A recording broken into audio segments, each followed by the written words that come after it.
বিসমিল্লাহির রহমানির রহিম। আসসালামু আলাইকুম। আমি কচু পাতা বাগার দিব, সিদ্ধ করে রাখছি। এখানে আছে পেঁয়াজ, তেজপাতা, শুকনো মরিচ, তারপরে কালো জিরা, সরিষা। এটা একটু ভেজে নেব আগে। এখন দেবো আমি এখানে পেঁয়াজ আর রসুন কুচি।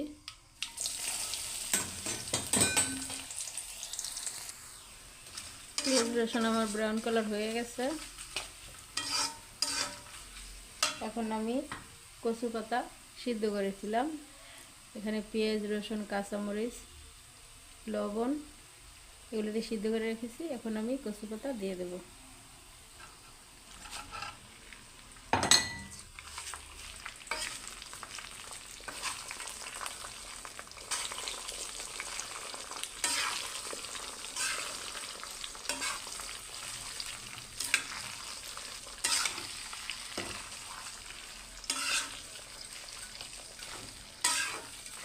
ভালো করে নেড়ে চেড়ে নিব।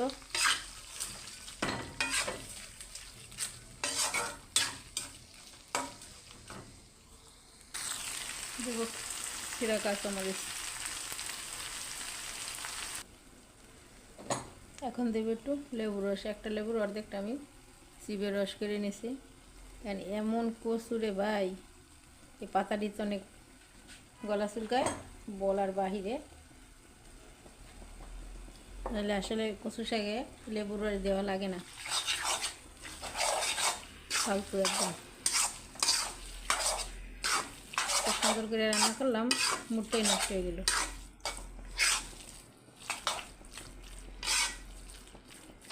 এখন জ্বালাই নেব অনেক সময় ধরে। একটু ধনিয়া পাতা দিব।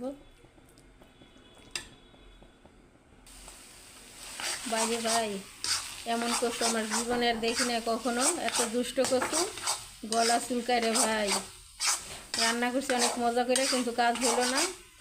কেমনে খাবো জানি না, খাওয়া লাগবে এটা জানি। আসলেই ফালানো তো যাবে না, কোনো জিনিস ফালাবার নয়।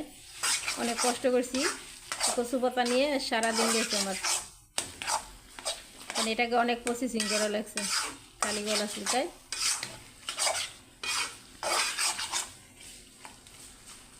কি আর করার, খেতে থাকবেই। এখন নামাই নেব। শেষ আমার কচু শাক রান্না করা। ভাই, আমার ভিডিওটি যদি ভালো লাগে, যারা সাবস্ক্রাইব করছেন তাদের জন্য ধন্যবাদ, অসংখ্য ধন্যবাদ। আর যারা করেন না তারা করে দিন। আজ এ পর্যন্তই। আল্লাহ হাফেজ।